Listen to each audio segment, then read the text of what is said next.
আড্ডা, আড্ডাই তো হচ্ছে বাঙালির বেঁচে থাকার অক্সিজেন। সে বিভিন্ন রকম আড্ডা। স্কুল লাইফে আমাদের একরকম আড্ডা ছিল, কলেজ লাইফে গিয়ে আবার তার পারিপার্শ্বিক ব্যাপারটা পাল্টে গেল, তারপর যখন প্রফেশনাল লাইফে এসে সেটা আবার একরকম আড্ডা। কিন্তু সবসময়ই আড্ডাই হচ্ছে অক্সিজেন। আড্ডা থেকেই পাওয়া যায় বেঁচে থাকার রসদ। সে আমাদের ছোটোবেলায় তখন আড্ডার মেন বিষয়বস্তু ছিল খেলাধুলো। খেলাধুলো মানে ইস্টবেঙ্গল মোহনবাগান। ওরে বাবা, মানে সে একদিন যখন ইস্টবেঙ্গল মোহনবাগান ম্যাচ, মানে সে একেবারে বাংলা বন্ধের মতো অবস্থা। তার এক সপ্তাহ আগে থেকে সে আড্ডার মধ্যে সে মারামারি পর্যন্ত হয়ে যেত, এত ছিল সেই সময়কার ক্রেজ ইস্টবেঙ্গল মোহনবাগান ফুটবল। তারপর ক্রিকেট নিয়েও হতো।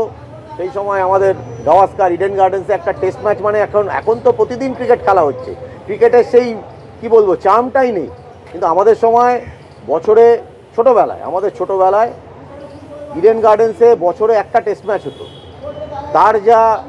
তার যা কি বলবো, তার যা চার্ম ছিল, সেটা নিয়ে মাসের পর মাস আড্ডা হতো।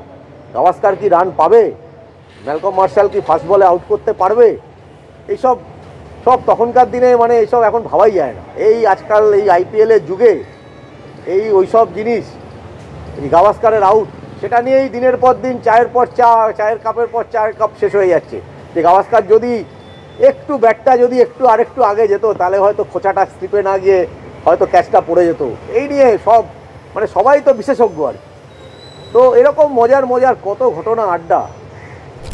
এবারের পুজোর জানতে পারলাম বেহালা ক্লাবের বিষয়বস্তু, পুজোর বিষয়বস্তু হচ্ছে আড্ডা। মানে এর থেকে কি বলবো উত্তেজক বিষয় আর তো কিছু হতে পারে বাঙালির কাছে। বাঙালির দুর্গাপুজো, সেরকম বাঙালির আড্ডা, দুটোই হচ্ছে বাঙালির পরিচয়।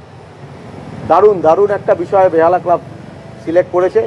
আমার মনে হয় অসাধারণ একটা পুজো হবে এবং কলকাতার বুকে বেহালা ক্লাবের যে উৎকর্ষতা, সেই উৎকর্ষতা আরও বৃদ্ধি পাবে।